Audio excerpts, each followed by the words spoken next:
बिस्मिल्लाहिर्रहमानिर्रहीम। नाजरीन, आप देख रहे हैं प्रोग्राम बाखबर। मैं हूं यासिर रहमान। आज के पहले मौजू में हम बात करेंगे इमरान खान साहब के उस ऐलान के बारे में जो उन्होंने कर दिया है जनाब के 22 फरवरी बुध से जेल भरो तहरीक का मामला शुरू होने वाला है। तमाम जो उनके चाहने वाले उनके फॉलोअर्स हैं उन्होंने उनको दावत दे दी है, लेकिन यहाँ पे सवाल ये पैदा होता है कि माजी में हमने देखा, माजी करीब में, माजी बईद में आप उठा के देख लें तो खान साहब ने जो बयानात दिए और उन बयानात के बाद उन्होंने जो यू टर्न लिए और उसके बाद फिर उन्होंने एक और बयानिया बनाया। उन्होंने कहा कि जनाब जो यू टर्न नहीं लेता वो तो बड़ा आदमी ही नहीं है। ये फिर इस पे मजीद इसको सपोर्ट करने के लिए उन्होंने कुछ मिसालें भी दी और मिसालों में उन्होंने हिटलर को भी याद किया और उन्होंने कहा कि देखें हिटलर ने यू टर्न नहीं लिया था तो उसका ये हाल हो गया। तो ज़रा थोड़ा सा आपको स्नैपशॉट दे देते हैं कि खान साहब ने माजी में जो जो यू टर्न्स लिए हैं, उसके बाद फिर मैं तारुफ भी करा दूंगा। कर्जा नहीं लूंगा, कर्जा लिया, पेट्रोल गैस सस्ती करूंगा, महंगा किया, मेट्रो बस नहीं चलाऊंगा, BRT चला के दिखाई, डॉलर महंगा नहीं करूंगा, आते ही महंगा कर दिया, हिंदुस्तान से दोस्ती नहीं करूंगा कर दी, टैक्स एमनेस्टी स्कीम नहीं दूंगा। आपने देखा कि बार बार टैक्स एमनेस्टी स्कीम दी गई। आज़ाद उम्मीदवारों को नहीं लूंगा, जनाब आज़ाद उम्मीदवारों को लिया गया। सिक्योरिटी प्रोटोकॉल नहीं लूंगा, प्रोटोकॉल भी लिया गया। वज़ीर आज़म हाउस को, लाइब्रेरी और गवर्नर हाउस को बुलडोज कर दूंगा। आपने देखा कि कुछ नहीं हुआ ऐसा। बैरून मुल्क दौरे नहीं करूंगा, किए गए। आम कमर्शियल फ्लाइट से जाऊंगा, वो भी हाल सबके सामने। हेलीकॉप्टर के बजाय हॉलैंड के वज़ीर आज़म की तरह साइकिल पर जाऊंगा, सबने देखा। मुख्तसर काबीना बनाऊंगा, सबसे तवील तरीन काबीना बनी, जिस पर इल्जाम है उससे ओहदा नहीं दूंगा और वो हाल भी देख लिया। जो हल्का कहेंगे वो खोल दूंगा। ये कुछ उनके यूटर्न्स लिए गए हैं। सबसे पहले जनाब पैनलिस्ट से तारुफ करवा देते हैं और उसके बाद फिर जानते हैं कि खान साहब ने जो इतना बड़ा ऐलान कर दिया है, क्या इस पर भी खान साहब यूटर्न लेंगे और यूटर्न के बाद फिर कोई बयानिया बनाएंगे। तो आज हमें ज्वाइन किया जनाब स्काइप के जरिए मुर्तज़ा सोलंकी साहब ने। स्काइप ही के जरिए हमें ज्वाइन कर रही हैं शनीला अम्मार साहिबा। इस्लामाबाद स्टूडियोज़ में हमें आगा इकरार साहब ज्वाइन कर रहे हैं और लाहौर स्टूडियोज़ में हमें ज्वाइन कर रहे हैं सज्जाद अनवर साहब और आज़म चौधरी साहब। आप तमाम पैनलिस्ट को हम वेलकम करते हैं। जनाब सबसे पहला सवाल मुर्तज़ा सोलंकी साहब आपसे है, फरमाइएगा सर, जेल भरो तहरीक और जमानत के लिए खान साहब ख्वारी करते नजर आ रहे हैं। अमेरिका की साजिश और अमेरिका के तरले खान साहब की सियासत में इतने यू टर्न आखिर क्यों हैं? आपने एक तवील फहरिस्त बताई जो खान साहब ने वादे वईद किए थे कि वो ये करेंगे। उनमें एक ये भी था कि वो 1 करोड़ नौकरियां देंगे और 50 लाख घर बनाएंगे। तो हुआ बिल्कुल उसके उलट। उन्होंने ये भी फरमाया था कि वो रेडियो पाकिस्तान और PTV को BBC के खतूत पर तब्दील कर देंगे। फिर आपने देखा कि PTV और रेडियो पाकिस्तान में उनके दौर में क्या हुआ।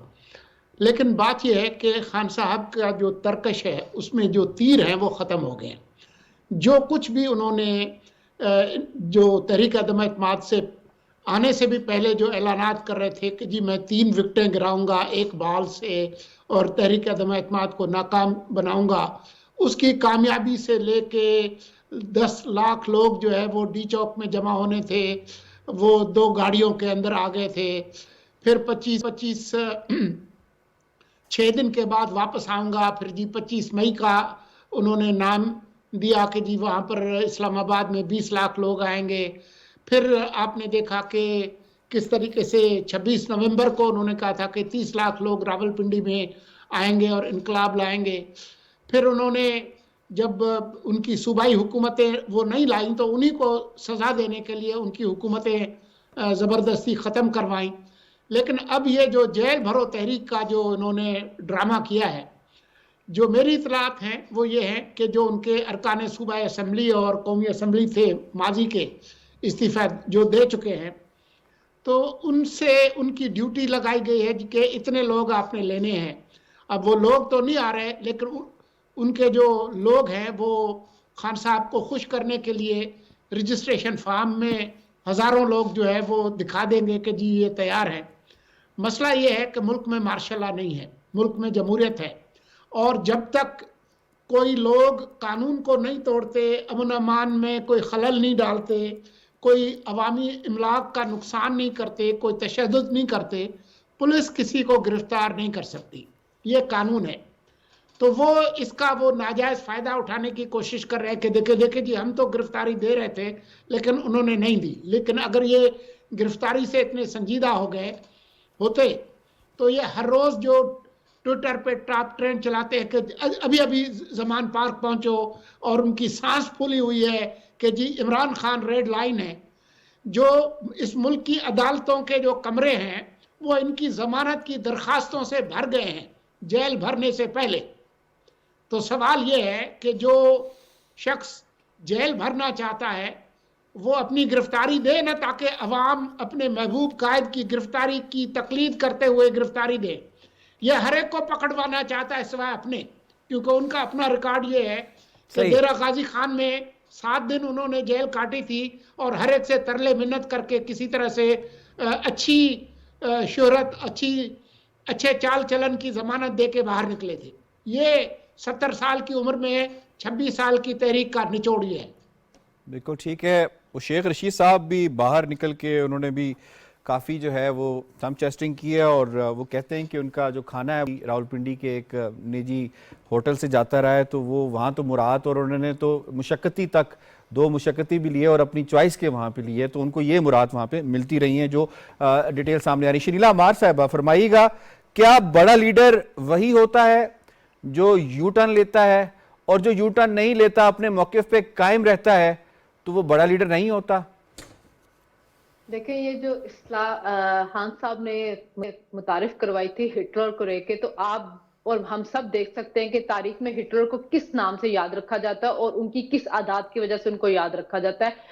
तो अगर खान साहब उन्हीं के लेवल के लीडर बनना चाहते हैं तो वो बन चुके हुए हैं, क्योंकि है तो आमराना सोच ना खान साहब की भी। उन्होंने भी कभी जमहूरियत की बात नहीं की, आइन की, कानून की, बालादस्ती की बात तो नहीं की है। वो भी एक आमराना सोच रखते हैं। मुल्क के अंदर एक आमराना निजाम में हुकूमत वो कायम करना चाहते थे, जिसमें वो ताहयात वजीर आजम और सदारती निजाम लाके ताहयात सदर बन जाते, और जिसको चाहते जेल में डालते, जिसको चाहते उसको नौकरियों से निकलवाते, जिसका चाहते उसका नाश्ता जो था वो बंद कर देते।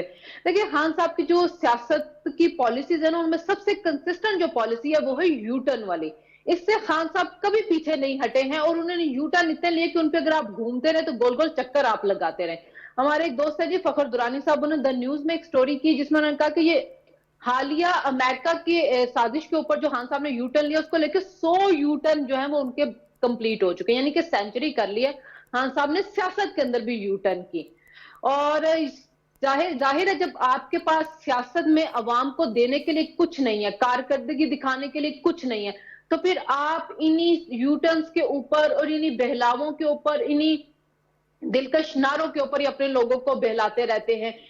हमें आप इक़्तिदार से पहले बताते थे कि मैं कभी ये नहीं कहूंगा कि मेरी जो हुकूमत है वो फौज ने खत्म की। अब वो दिन रात बैठ के यही बात करते रहते। वही जनरल बाजवा जिनकी वो तारीफें करते नहीं थकते थे, आज वो जनरल बाजवा विलन बन चुके हैं। और अमेरिकन साजिश को हम ले लेते हैं, वो कहां से शुरू हुई थी? कि वो शुरू हुई थी कि मुल्क ने उनको खत लिखा, फिर नहीं, वो एक मुल्क के अंदर एक मीटिंग हुई, वहां पे हमारे सफीर बैठे थे, वो मिनट्स ऑफ मीटिंग ले रहे थे, फिर नहीं, हमारे सफीर को बुलाया गया और एक डिनर था, वहां पे बात हुई, हमारे सफीर ने हमें खत लिखा, फिर नहीं, वो नवाज शरीफ और जरदारी ने साजिश की, फिर वो जनरल बाजवा ने साजिश की, मोहसिन नकवी ने साजिश की। आज अमेरिका जो है वो पीछे हट चुके हैं और अब सारा मलबा जो जनरल बाजवा के ऊपर आके गिर रहा है।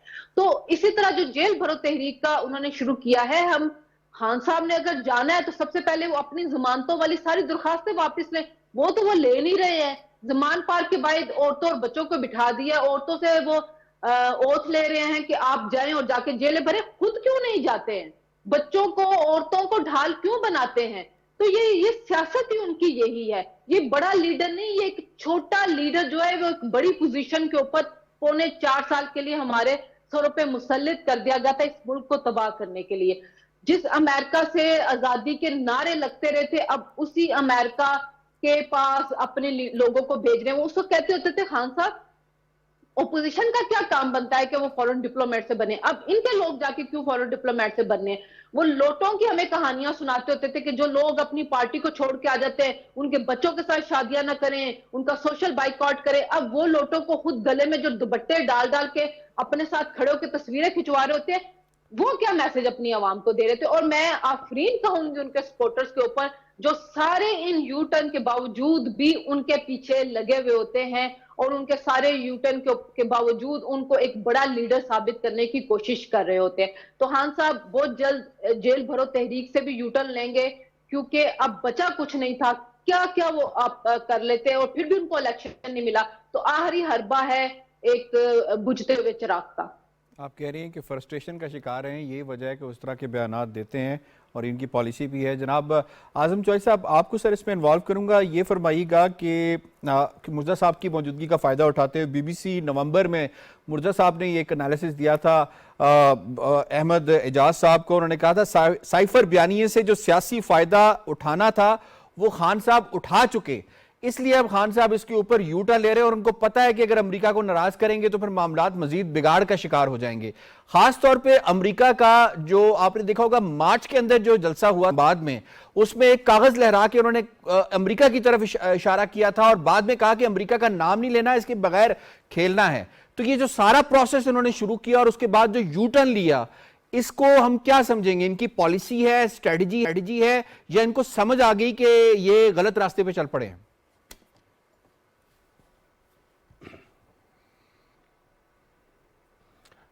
Thank you Yasir. देखिए, बयानिया बनाने और बयानिया बना के उनसे फ़ायदा उठाना, ये मैं समझता हूँ कि खान साहब ने सबसे ज़्यादा फ़ायदा इन्होंने उठाया। सबसे ज़्यादा बयानिया भी इन्होंने बनाए और फ़ायदा भी उठाया। जिस तरह साइफर वाला एक बयानिया था, अब देखेंगे अमेरिका के ख़िलाफ़ जो बयानिया यहाँ पे पाकिस्तान में बनाया जाता है वो खूब बिकता है और खान साहब ने उसको बेचा बड़ी कामयाबी से। अच्छा, उसके बाद हम आ जाते हैं यू टर्न के ऊपर। अब ये यू टर्न भी एक पुरानी कहानी हो गई है, क्योंकि खान साहब के जिस तरह अभी शनीला बता रही थी कि सेंचुरी कंप्लीट हो गई है, अब तो यू टर्न एक बड़ी रूटीन की, एक मामूल की बात लगती है। लेकिन मुझे तलाश करना है खान साहब के वो वाले मशीर जो उन्हें मशवरे दे रहे हैं, जो उनको यहाँ तक लेके आए हैं। देखें, आप कौमी असम्बली से बाहर आए इस्तीफे दे के, कौन सा ऐसा मशीर था जिसने आपको ये मशवरा दिया और आपने अपने आप के लिए गड़ा खोदा? उसके बाद आप सूबाई असम्बलियाँ, चलती हुई असम्बलियाँ आपने तोड़ी, जिससे ना सिर्फ मुल्क का एक निज़ाम ख़राब हुआ, मुल्क के अंदर एक पहले ही हम बेचैनी की सूरत हाल थी, सियासी तौर पर भी और मुआशी तौर पर भी। आपके असम्बलियाँ तोड़ने से उसमें मज़ीद ख़राबी बढ़ गई। तो उसके साथ साथ आपने अपने लिए भी बेतहाशा मसाइल खड़े कर लिए। ये कौन सा आपका मशीर था? तीसरा, अब आप जेल भरो तहरीक का आपने ऐलान कर दिया। एक तो दुनिया की तारीख में हमें जेल भरो तहरीकें कभी कोई इतनी कामयाब होती हुई नजर नहीं आई। दूसरी बात, सोलंकी साहब जो बात कर रहे थे, मैं भी इस पर अर्ज कर चुका हूं कि जब तक कोई काबिल ताजीर जुर्म नहीं होगा तो पुलिस क्यों गिरफ्तार करेगी किसी को? पुलिस तो इस तरह बिला वजह नहीं गिरफ्तार कर सकती। या तो फिर आप कानून तोड़ने जा रहे हैं, आपके लोग जो है वो थानों पर हमला करेंगे, पुलिस पर हमले करेंगे, कोई ऐसा जुर्म करेंगे जो काबिल ताजीर हो तो आप जेल में जाएंगे। अगर आप काबिल ताजीर जुर्म नहीं करते तो जो हमारे कानून नाफिज करने वाले जो अदारे हैं वो क्यों आप लोगों को गिरफ्तार करेंगे? लिहाजा ये तहरीक, इसमें भी कोई दम खम नहीं है। ये खान साहब को जिसने भी मशवरा दिया है, मैं समझता हूं कि सियासी तौर पर उनके लिए एक बहुत बड़ा, ये भी एक डिजास्टर साबित होगा माजी की तरह। अब तो खान साहब को समझ आ जानी चाहिए कि उनके तमाम इस किस्म के जो गैर सियासी फैसले हैं, उनकी वजह से ना सिर्फ मुल्क को जो इस वक्त नाकाबिल तलाफी हम इस वक्त नुकसान देख रहे हैं, आपने अपनी सियासत को, अपनी पार्टी को भी बहुत नुकसान पहुंचा लिया है। अब आपको थोड़ा सा सियासी सूझबूझ सीखने की जरूरत है। सियासी सूझबूझ के साथ जो इस वक्त हमारे हुकूमत में बरसरे इक़्तिदार हमारी पार्टियां, आप उनके साथ बैठना चाहिए। बहसीयत अपोजिशन पार्टी आप बैठें, पाकिस्तान का सियासी निज़ाम भी ठीक हो, पाकिस्तान का मुआशी निज़ाम भी ठीक हो, और दूसरी बात जो सबसे इंपॉर्टेंट है, हमारे ऊपर जो इस वक्त दहशत गर्दी के बादल मंडरा रहे हैं, उसके लिए भी मिल बैठकर कोई ऐसी हिकमत अमली तैयार की जाए कि हम अपने मुल्क को बचा सकें, क्योंकि ये वक्त रियासत को बचाने का है। आप सियासत करें, बिल्कुल करें, लेकिन पहले रियासत को बचाने में साथ दें, उसके बाद अपना सियासी किरदार अदा करें। ठीक है, बिल्कुल आपकी तजवीज़ भी आ गई खान साहब को, और आपने बैकग्राउंड भी दिया कि खान साहब, और उसके बाद आपने मशीरों का भी जिक्र किया जिनकी खान साहब बात सुनते हैं और जो खान साहब को इस हालत तक लेकर आ गए हैं। जनाब मैं आपको इन्वॉल्व करूंगा। आगा इकरार हारून साहब, फरमाइएगा 2000 में जब परवेज़ मुशर्रफ लेट उन्होंने एमनेस्टी स्कीम दी, तो ये कहा जाता है कि खान साहब ने अपना जो फ्लैट था जो ख़रीदा था उसको भी उन्होंने उसमें ज़ाहिर करके और फिर उससे मुस्तफ़ीद हुए। जब PMLN की हुकूमत ने एमनेस्टी दी तो वो में जाने की उन्होंने बातें की और उसके बाद अपनी हुकूमत में भी एमनेस्टी दी। ये सारा कुछ इनका फॉलोअर नहीं देख रहा, इनका फॉलोअर कब यू टर्न लेगा? देखिए, मैं वही कह रहा हूँ कि जो कल्ट लीडर्स होते हैं उनके फॉलोअर्स होते ही वही हैं जो कि जिनके बारे में कहा जाता है कि ना उनकी आंखें होती हैं ना उनके कान होते हैं। जो भी उनको कल्ट का लीडर कहता है, आप तारीख अगर देखें पढ़ के कल्ट के लीडर की, अगर कल्ट का लीडर कहता है कि इस दरिया में छलांग लगा दो तो सैकड़ों लोग छलांग लगा देते हैं। आपको याद होगा कि जो 60 और 70 की दहाई है अमेरिका में, उसमें जो कहते हैं मैस सुसाइड्स हैं बहुत ज़्यादा हैं। एक कल्ट लीडर ने 300 बंदों को सुसाइड करवा दिया। तो कल्ट जो होता ही ऐसे है, कल्ट के लोग जो हैं वो उनको इंडोक्ट्राइन ऐसे किया जाता है कि वो सवाल नहीं करते हैं। तो इमरान खान के ठीक है फॉलोअर्स होंगे, वोटर्स भी होंगे, लेकिन एक्चुअली मैं उन्हें हमेशा एक कल्ट लीडर, क्योंकि वो बनाए ही कल्ट लीडर के तौर पे गए थे, उनका खमीर उसमें से उठाया, तो वो कल्ट लीडर है, उनका फॉलोअर्स उन्हीं वो जो कहेंगे वो मानते रहेंगे। सब दोस्तों ने बड़ी बातें की, ये जेल भरो अपना तहरीक वगैरह की बात हुई। पाकिस्तान में मैंने आने से पहले अभी आप पूछ ही रहे थे कि क्या आप बड़ी सीरियस हो गए में, मैं बेसिकली मैंने डाटा मंगवाया था पाकिस्तान की तमाम जेलों का। अच्छा 93,000 हमारे पास इनमेट्स है की जगह है पूरे पाकिस्तान की जेलों में। आज 85,600 के करीब हमारे पास आप कह सकते हैं कैदी हैं, और उनमें से तकरीबन जो है 13,000 कैदी वो हैं जो बहुत छोटी छोटी मामलात में फंसे हुए हैं, ताकि उनको रिलीफ किसी वक्त भी एक ऑर्डर के तौर पे, इवन जो आगा साहब यहाँ पे ऑन लाइटर नोट, इसका मतलब ये कि ये सारे फिर अपने घरों को साहब जेल करार देने की बात करेंगे? नहीं, मैं यही कह रहा हूं। अच्छा, 13,000 ऐसे हैं कि जिनको इवन सुप्रीटेंडेंट जेल भी आजाद कर सकता है, छोटे छोटे उसमें। तो यानी कि जेल भरो तो इनका मुमकिन नहीं है, क्योंकि दूसरी तरफ इमरान खान का भी मैंने डेटा मंगवा लिया है, ये कहता है कि जी 200 लोग जो है वो दिया करेंगे अपना जेल भरो में, अपने वॉलंटियर किया करेंगे, 200 वर्कर्स और 5 लीडर्स। अच्छा, तो सर जी उसके लिए तो बहुत टाइम फिर चाहिए जेलें भरने के लिए, क्योंकि जो गैप है कि अगर वो 13,000 में निकाल दो 85,000 में, तो ये बैचेस में जाएंगे। तो बात ये है कि इनको 30,000 से ऊपर लोग चाहिए जेल भरो के लिए। ठीक है, ऐसा होता नहीं है। जेल भरो का जो कॉन्सेप्ट है वो इमरान, मुझे पता है ये जेल भरो का कॉन्सेप्ट इमरान खान को किसने दिया, मैं नाम नहीं लूंगा, इतना जरूर बता दूंगा कि कुछ लोग इसके साथ हैं जो 1970 की जो तहरीकें थी उनके करता धरता थे लाहौर शहर के अंदर, सिर्फ छोटे से लाहौर शहर के अंदर, वो मशवरे दे रहे हैं इमरान खान को जेल भरो की। ठीक है, पहली बात। दूसरी बात है कि जिन्होंने इमरान खान को बनाया था उन्होंने इमरान खान को एक लिस्ट दी हुई है पूरी कि पाकिस्तान की जितने भी पॉलिटिकल पार्टीज ने उन्हें आज तक कौन कौन से एक्शन लिए हैं।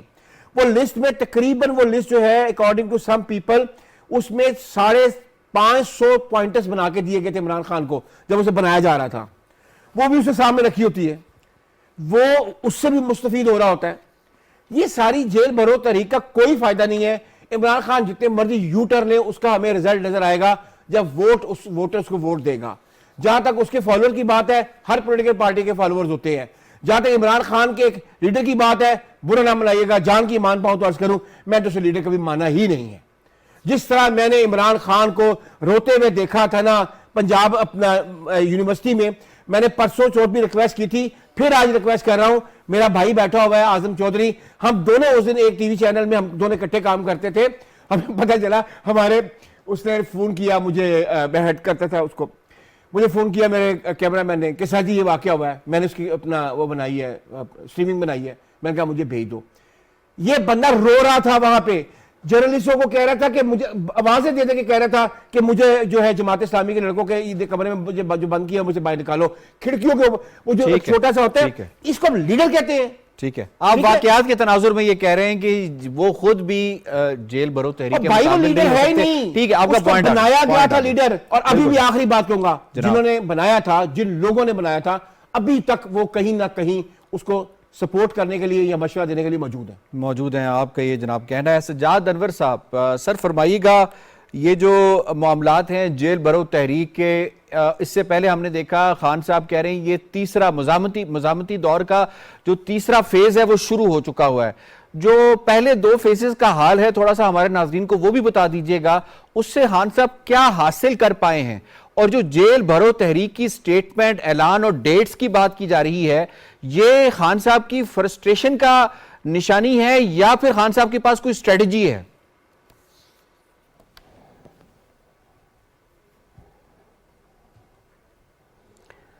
देखें यासर, अभी तक उनका हर स्टेप जो है और हर जो उनका इकदाम है, जब से उनको वज़ीर-ए-आज़म के तौर से उतारा गया है, वो ज़ीरो है, 0 + 0 + 0। उस वक्त उन्होंने नेशनल असेंबली से इस्तीफ़ा दिया तो उसका रिज़ल्ट क्या निकला? 0, यानी कि राजा रियाज वहाँ पे लीडर ऑफ द अपोजिशन बन गया। उसके बाद जनाब उन्होंने कहा मैं धरना दूंगा, और धरनों का अंजाम क्या निकला? 0। रावलपिंडी में जो आखिरी जलसा था जिसके नतीजे में वो कहते थे मैं इस्लामाबाद पे चढ़ाई करूंगा, वहाँ जाके इनके पास से निकली पंजाब असेंबली और केपी असेंबली के इस्तीफ़े, उनका नतीजा क्या निकला? 0। अभी वो असेंबलियों की नए इलेक्शन के लिए फ़ाइट कर रहे हैं। और अब क्या है, अब वो समझते हैं कि जैसे फवाद चौधरी को गिरफ़्तार किया गया था और इसके अलावा और दूसरे लोगों को, और उनको अपनी गिरफ़्तारी का ख़तरा है, तो उन्होंने अपने सियासी कारकुनों को एक ईंधन के तौर पे इस्तेमाल कर रहे हैं, वो ये जो गिरफ्तारियों का मामला लेकर सामने आए हैं। तो इसका नतीजा भी 0 निकलेगा। आप देखें कि जब लीडरशिप गिरफ्तारी देने के लिए तैयार नहीं है और जब उनको लीड करने वाला कोई बंदा नहीं होगा, तो वो ये कारकुन जो हैं वो आएंगे, सड़कों पे बैठेंगे, पुलिस इनको डंडे मारेगी, वापस चले जाएंगे। इसका अंजाम ड्रॉप सीन तो हमें पता है क्या है। लेकिन यहाँ जो बहस चल रही थी ना आपके यहाँ कि ये इमरान खान साहब यू टर्न लेते हैं और ये किस तरह के लीडर हैं और उनके फॉलोअर्स क्या हैं, तो मैं समझता हूँ कि ये इमरान खान जो है ना, ये एक बाई प्रोडक्ट हैं वो उस सारी सियासत की जो हमने पिछले 30-35 साल में इस मुल्क में एक प्रोसेस चलाया था, एक एंटी प्रोग्रेसिव सोसाइटी, एक कंजर्वेटिव सोसाइटी बनाया गया था यहाँ पे। और नसीम हिजाजी के नावल जो थे वो यहाँ का पॉपुलर नैरेटिव था और है, और वो नैरेटिव जो था उसका एक मसनूई किरदार समझ लें उन नावलों से निकल के जो इमरान खान साहब वो सामने आए हैं। और ये जो इमरान खान साहब की सारी कहानी है वो फिक्शन से ज़्यादा कुछ नहीं, क्योंकि अमली तौर पे अमली उनकी जो जिद्दोजहद है सियासत के अंदर, वो आप देख लें वो हर जगह पे उनका नतीजा जो 0 है, नाकामी है, सिवाय इसके कि उनको कोई नस्ब कर दे, एस्टेब्लिशमेंट उनको ले आए, कोई गुलाम वो डोगर आ जाए जो कि उनको गिरफ्तारी से बचा ले, वो अपनी एडमिनिस्ट्रेशन के ज़रिए, कुछ दूसरे कर्म फरमाओं के ज़रिए पहले भी फैज़याब हुए, अभी तक वो फैज़याब हो रहे हैं। और उनके जो फॉलोअर्स हैं वो भी नसीम हिजाजी के नावल पढ़ने वाले लोग हैं। उनके अंदर वो जो तफक्कुर होता है, जो एक चीज़ों को समझने की, अंडरस्टैंड करने की एक वुसअत होती है, एक वुसअत, एक नज़र होती, वो लैक करते हैं अनफॉर्चुनेटली। तो अल्टीमेटली ये एक डिसोल्यूशन की तरफ जाएगी जमात भी और इमरान खान की सियासत भी। मैं नहीं समझ सकता कि प्रैक्टिकल जो जब एस्टेब्लिशमेंट का हाथ उनके पीछे से हट जाएगा तो वो धीरे धीरे अपनी सारी ये जो मसनूई पॉपुलैरिटी है और जो एक फिक्शन एक क्रिएट की गई थी साहब, आप कह रहे हैं एस्टेब्लिशमेंट का हाथ हट जाएगा, तो ये तो आप माजी की बात नहीं कर रहे। लगेगा उसके नतीजे में काफ़ी सफरिंग भी उसका। हाँ,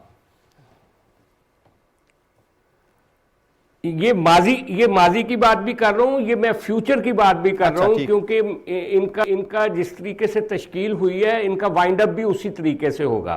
और देखें अब आने वाले हालात जो है ना वो बड़े चैलेंजिंग है पाकिस्तान के लिए। अब पाकिस्तान जो है उसने सरवाइव करना है अपने पोटेंशियल पे, और इसी तरह जो सियासी जमातों को भी सरवाइव करना पड़ेगा, वो अपने ज़ाती पोटेंशियल पे, अपनी कारकर्दगी पे। आपको वो जो झूठे बयानिए और जाली जो आप कहानियां घड़ के लोगों को सुनाते रहें, अल्टीमेटली ये एक्सपोज होने का वक्त आ चुका है, आ रहा है। जैसे दूसरे पैनलिस्ट ने भी कहा कि जगह जगह ये एक्सपोज हुए हैं, और अल्टीमेटली इनका जो वोटर है उसको भी समझ आ जाएगी कि हम, और वो सपोर्टर जो है उसको भी समझ आ जाएगी कि हम जिस ट्रक की बत्ती के पीछे लगे हुए हैं ये हमें कहीं लेकर नहीं जाने वाला। सही है, आपका पॉइंट आ गया जी। और आपने कहा कि डिसइल्यूजन्स का शिकार है, उससे बाहर निकलने की ज़रूरत है, हकीकत पसंदाना रवैया अख्तियार करने की ज़रूरत है। प्रोग्राम के दूसरे मौजू की जानिब हम जाएंगे जनाब, और हम बात करेंगे मुल्क के अंदर जो इस वक्त जो है बदकिस्मती के साथ इंतहा पसंदी की जो लहर है, दहशतगर्दी की जो लहर है, वो पूरे मुल्क में अगर देखा जाए तो फैल चुकी है। यानी हम केपी केसेस का आगाज़ होता है, उसके बाद फिर हम पंजाब में देखते हैं मियाँ वाली में, और उसके बाद फिर कल शाम को हमने कराची से भी खबर आई और पीटीआई बार बार ये बयानियाँ बना रही है कि जो मौजूदा पीडीएम हुकूमत है ये लैतो लाल से काम कर रही है इसको, ताकि ये तातुल का शिकार हो जाएं इलेक्शंस। यहाँ पे कुछ सवाल जो हैं वो बनते हैं, वो ये कि चीफ इलेक्शन कमिश्नर की सदारत में कुछ दिन पहले एक इजलास हुआ और उस इजलास के अंदर जो मुल्क के अंदर अमन व अमान की सूरत हाल और दस्तयाब फोर्सेज हैं उसके ऊपर बात की गई। तो बिल्कुल क्लियर कट जो आईजी खैबर पख्तूनख्वा है उन्होंने कहा कि 57,000 की तादाद में हमें ट्रुप्स चाहिए, और वो अगर आप जीबी और आज़ाद कश्मीर से मंगवा लें फिर भी पूरे नहीं होते, हमें एफसी चाहिए होगी, आर्मी चाहिए होगी। अब आर्मी यहाँ पे ऑपरेशंस में, सेंसस के अंदर जो है वो मसरूफ है। इसी तरीके से पंजाब के आईजी ने यह कहा कि उनके भी ऑपरेशंस हो रहे हैं और ऑपरेशंस में 3 से 4 माह का वक्त लगेगा। यहां पे सवाल यह पैदा होता है कि जो बयानिया पीटीआई की जानिब से बनाया जा रहा है और एक कलअदम तंजीम जिसने बड़ा सिलेक्टेड हमले किए, 2013 में भी हमने देखा कुछ पार्टियों के ऊपर, और उसके बाद भी, और अभी भी जो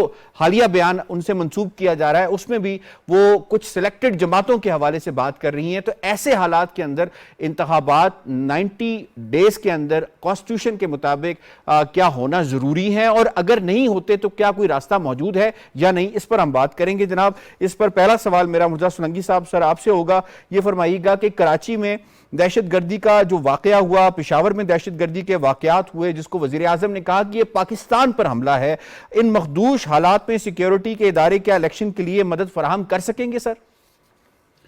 देखें ये सवाल काफ़ी कबल वक्त है क्योंकि अभी कोई आम इंतखाबात हो नहीं रहे, लेकिन जब इलेक्शन का शेड्यूल आ जाएगा उसके बाद जो सिक्योरिटी की सूरत हाल है उसको देखते हुए इलेक्शन कमीशन बाख्तियार है इलेक्शन एक्ट 2017 के तहत, जिसमें वो अगर ज़रूरत समझे तो कुछ दिनों के लिए, कुछ हफ्तों के लिए इलेक्शंस को मुलतवी कर सकते हैं, और जो बेहतर जो सिक्योरिटी के इंतज़ामात हैं उनको वो यकीनी बना सकते हैं। ये अख्तियार इलेक्शन कमीशन का है, ये किसी और इदारे का नहीं है, तो वो अपने अख्तियार को ज़रूर इस्तेमाल करेंगे।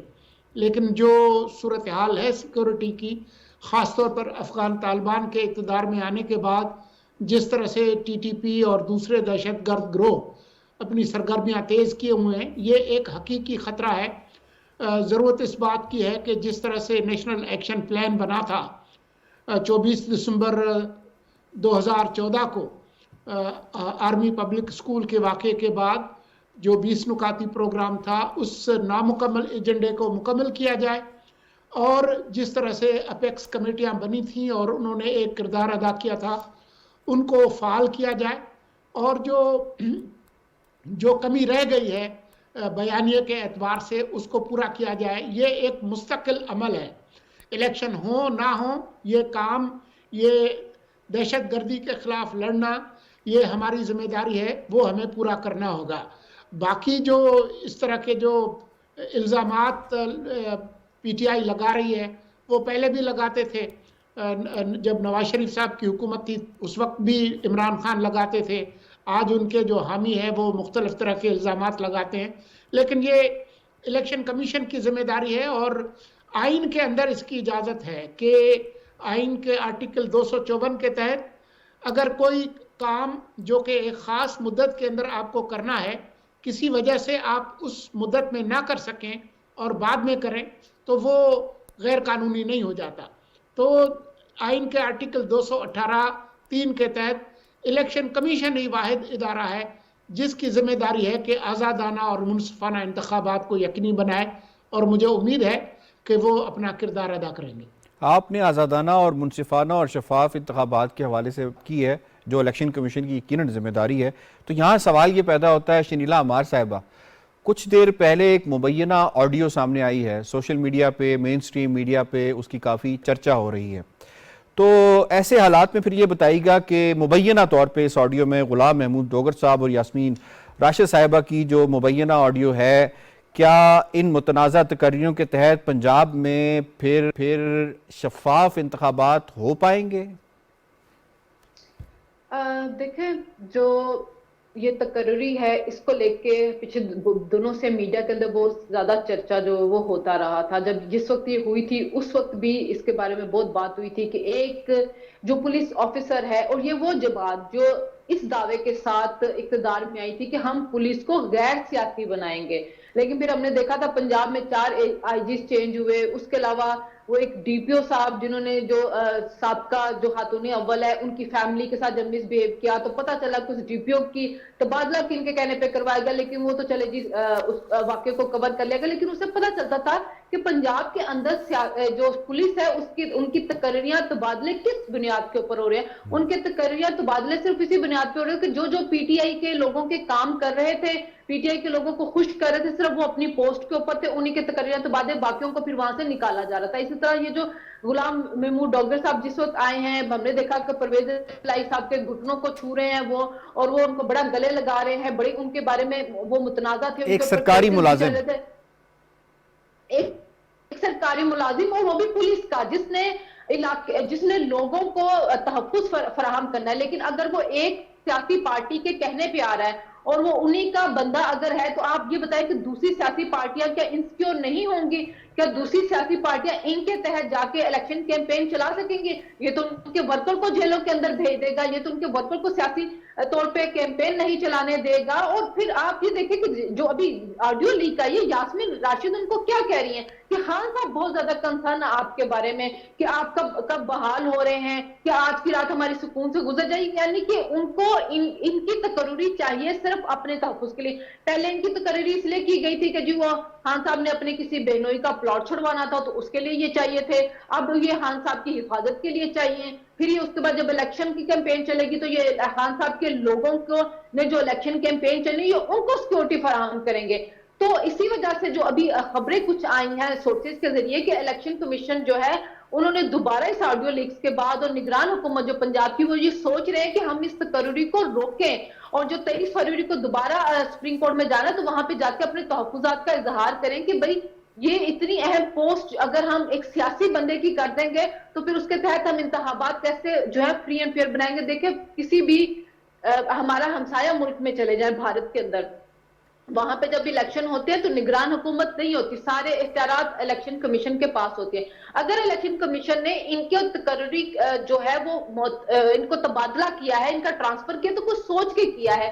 मेरे ख्याल में इलेक्शन कमीशन के तहफ्फुज़ात को सुनना चाहिए। उसके बाद जब ये मुबैना ऑडियो लीक्स आई उसको देखना चाहिए। उससे पहले भी 2-3 ऑडियो इनसे मुतल्लिक आ चुकी है जो इसका मीडिया के ऊपर बहुत ज्यादा शोर हो रहा है, और सियासी जमातों ने भी इसके ऊपर बहुत ज्यादा बात की है। तो उसके बाद इस तकर्री का हर हाल में रोकना चाहिए और इनका ट्रांसफर होना चाहिए, बल्कि इन पे तहकीकात होनी चाहिए। और पीटीआई के जो सोशल मीडिया विंग इस वक्त इनको जो डिफेंड कर रहा है वो भी फिर सबके सामने ही है, और उनका देखिए उनका डिफेंड करना बनता है। उनको तो जरूरत है ऐसे बंदे की। हर रोज जो एक कॉल आ जाती है कि नुमान पार्क पहुंचो, आज पुलिस गिरफ्तार करने के लिए आ रही है, तो अगर गुलाम महमूद डोगर साहब आ जाएंगे तो वो तो खान साहब के घर के बाहर कुर्सी रख के बैठ जाएंगे कि खान साहब आप जो कुछ मर्जी करें मैं यहाँ पे आ गया हूँ। ठीक है जी। आप कह रही हैं शफाफ इंतखाबात के ऊपर भी बहुत गालिया निशान है। अगर इस तरह के मामलात सामने आते हैं और इस तरह की मुबैना ऑडियो लीक्स में जो बात सामने आती है तो उससे फिर यहाँ पे मैं आपको इन्वॉल्व करूँगा। आज़म चौधरी साहब ये फरमाइएगा कि जिन खदशात का इजहार किया गया है, लॉ एंड ऑर्डर की सिचुएशन का इजहार किया गया है, तो अगर ट्रुप्स अवेलेबल ना हुए तो फिर जो दहशतगर्दी के खुदा नास्ता कुछ वाकयात होते हैं तो फिर उसकी जिम्मेदारी किस पर आयद होती है? जितने बड़े नुकसानात हम 2013 में देख सकते हैं, बिलोर फैमिली ने इसको बर्दाश्त किया और फैमिलीज ने, सियासी खानदानों ने बर्दाश्त किया, और वो कन्फाइंड हो चुके थे अपने घरों तक, कॉर्नर मीटिंग तक, वो बाहर निकलने की इजाजत नहीं थी। तो अगर इस तरह के हालात दोबारा बनते हैं तो फिर क्या इसको हम साफ शफाफ इलेक्शंस कह सकेंगे?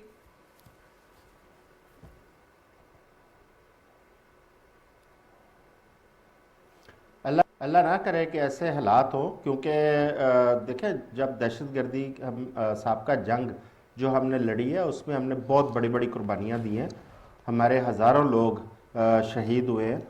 लेकिन इस वक्त जब तालिबान पाकिस्तान में एंटर हो रहे थे, मुझे याद है कि आपके इस प्रोग्राम की वसातत से हम उस वक्त से बात कर रहे हैं कि ये कैसे पाकिस्तान में आए, और उसके बाद आहिस्ता आहिस्ता यहाँ पे वो मजबूत होते चले गए।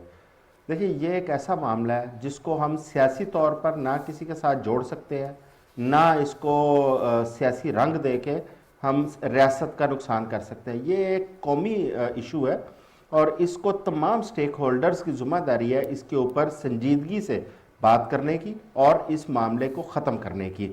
जिस तरह नेशनल एक्शन प्लान की बात कर रहे थे सोलंकी साहब, देखें इस वक्त नेशनल एक्शन प्लान पे अमल दरामद बहुत ज़रूरी है, क्योंकि अगर इनका कला कमा करना है, अगर पाकिस्तान के अंदर दहशतगर्दी को ख़त्म करना है तो आपको एक पेज पे आना होगा सबको।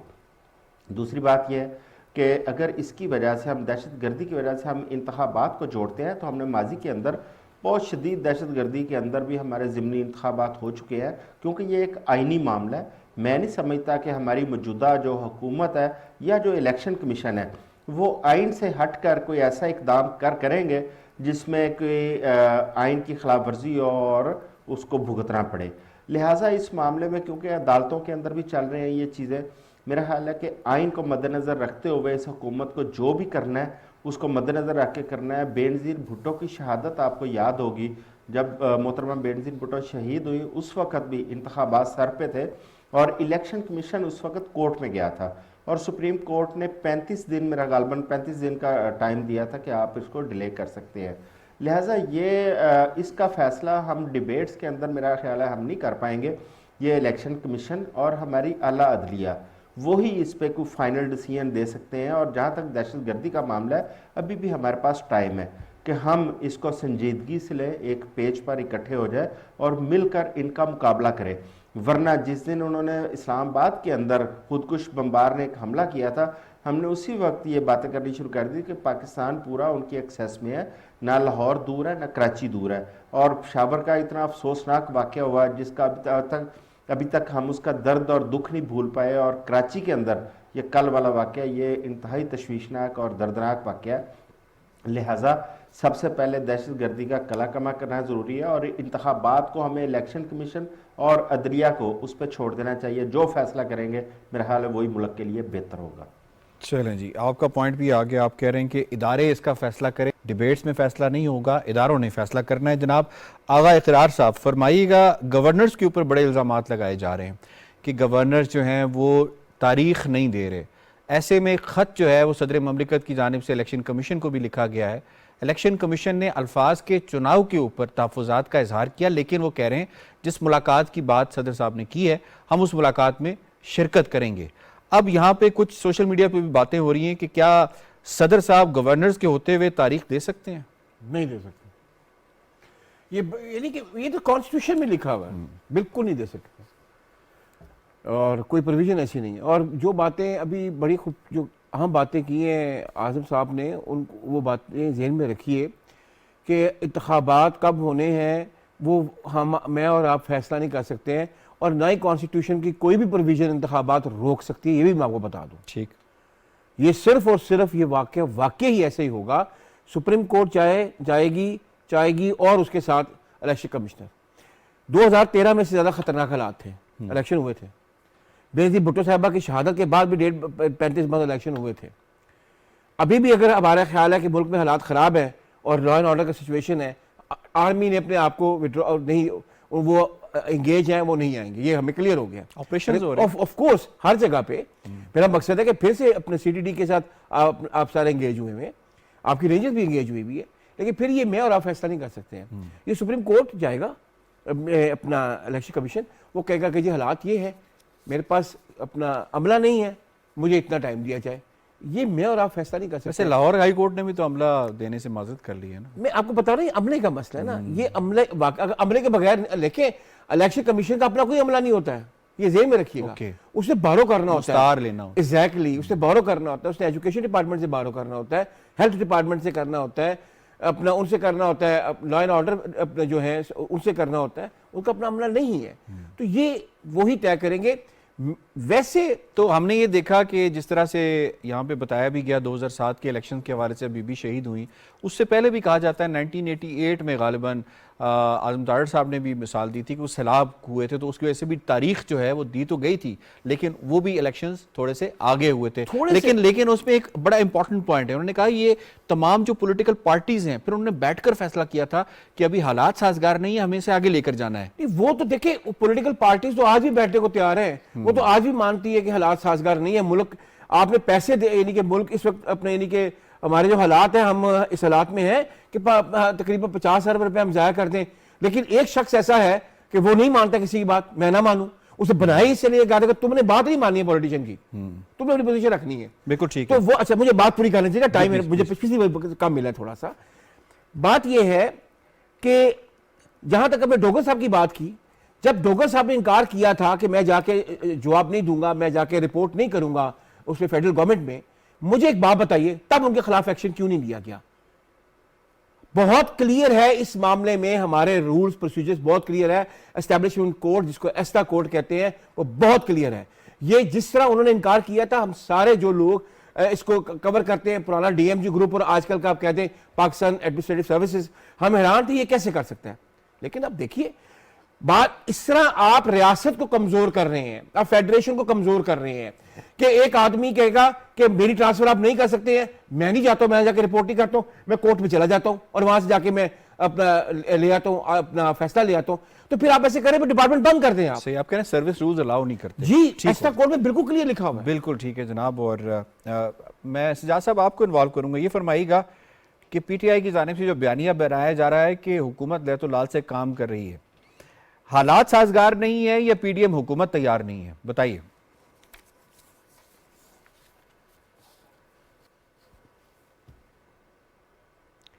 देखें, मैं आपको ये बात बताता हूँ कि ये जो आइनी तकाज़े हैं वो अपनी जगह पे, और इसके साथ साथ जो इलेक्शन होना है, कब होना है, ये बहस तो काफ़ी देर से चल रही है, पिछले 4-5 महीनों से, 6 महीनों से। लेकिन कुछ चीज़ें जो उभर के सामने आई हैं, जैसे शेख रशीद जेल से बाहर आया ना, तो उसने मीडिया टॉक की, उसने कहा जी कि ये लोग जो हैं, मुझे जेल से ले जाते थे कुछ लोग और बताते थे ये वो, और ये लोग जो हैं सूबाई असम्बलियों के और कौमी असम्बली के इलेक्शन इकट्ठे करवाएंगे, पहली बात। दूसरा, ये जो इमरान खान साहब सदर साहब से ख़त लिखवा रहे हैं बार बार, उनको भी ये ख़तरा है जनाब के इलेक्शन थोड़े से आगे चले जाएंगे। आगा साहब ने कहा कि बेनज़ीर भुट्टो की शहादत के फ़ौरन बाद इलेक्शन हो गए थे। नहीं जनाब, इलेक्शन 2007 में डिसाइडेड थे, 2008 में गए थे, 1 साल डिले के बाद। और जब किसी डिक्टेटर को ज़रूरत पड़ती है इलेक्शन को आगे ले जाने के लिए, तो हमारे बहुत सारे अदारे हेल्प आउट कर देते हैं उनको। लेकिन आज मुल्क के मुआशी हालात ऐसे हैं, सियासी जमातों की, मुझे ये बताएं कि एक पॉलिटिकल पार्टी या एक पॉलिटिकल अलायंस जो है वो पाकिस्तान को डिफ़ॉल्ट से बचाने के लिए IMF से जो मुआहदे कर रहा है, जिसके नतीजे में महंगाई बढ़ रही है, उसके फ़ौरन बाद आप इलेक्शन में चले जाएंगे, तो इसका मतलब है कि आप उनकी सियासी खुदकुशी करवा रहे हैं। जो ज़मीनी और मारूजी तकाज़े उनको भी सामने रखने की ज़रूरत है। पाकिस्तान का आइन सबसे मुकद्दम है, लेकिन आइन कितनी दफ़ा डेविएट हुआ? क्या उस वक्त आइन डिविएट नहीं हुआ था जिस दिन इन्होंने असेंबली रात गए तोड़ दी थी और अगले दिन 2-3 दिन के बाद सुप्रीम कोर्ट ने उसको गैर आइनी करार दिया था? क्या किसी को फिक्स किया गया, सजा दी गई? नहीं। उससे पहले भी आज तक आइन जो है उसको मोल्ड कर लेते हैं लोग अपने अपने मुफादात के लिए, जो यूजरपर होते हैं। लेकिन कभी ये पाकिस्तान के इंटरेस्ट में भी, और कभी पार्लियामेंट के इंटरेस्ट में भी, और कभी सियासत के लिए भी अगर थोड़ी बहुत डेविएशन हो सकती है, अगर गवर्नमेंट कोई रेफरेंस भेजती है सुप्रीम कोर्ट को, और अगर वहाँ पे इलेक्शन कमीशन अपना इनपुट देता है, मुल्क का एक तो सिक्योरिटी एनवायरनमेंट और फिर ये जो मुआशी एनवायरनमेंट, और उसमें ये जो गैर मामूली फैसले हुए हैं, उसका हमें ये भी देखना है कि क्या इसके नतीजे में कोई एक पार्टी ज्यादा बेनिफिशियरी तो नहीं हो रही और दूसरियां जो हैं वो मार्जिनलाइज तो नहीं हो रही। और जबकि वेरी इंपॉर्टेंट पॉइंट, ये बड़ा इंपॉर्टेंट पॉइंट है। आप ये कह रहे हैं जी सजाद साहब, तो ये खत्म ही करना है प्रोग्राम को है इस कहानी के। बिल्कुल ठीक है, बिल्कुल ठीक है। आप ये कह रहे हैं कि ये सारे फैक्टर्स जो हैं की तरफ इशारा कर रहे हैं कि हालात साजगार नहीं है, जबकि मरियम साहिबा तो कह चुकी हैं हम तो तैयार हैं, जब इलेक्शन अनाउंस होंगे तो हम इसके ऊपर फैसला करेंगे। जनाब I have to wind up जी, मुझे शुक्रिया अदा करना है मुर्जा सोलंकी साहब का, शनीला अमार साहिबा का, आगा इकरार हारून साहब का, सजाद अनवर साहब का, आजम चौधरी साहब का। डिटेल के साथ आपने आज की मौजूआत को समेटा है जनाब। प्रोग्राम बाखबर से इतना ही। यासिर रहमान को दीजिए इजाजत। अल्लाह ने के बाद।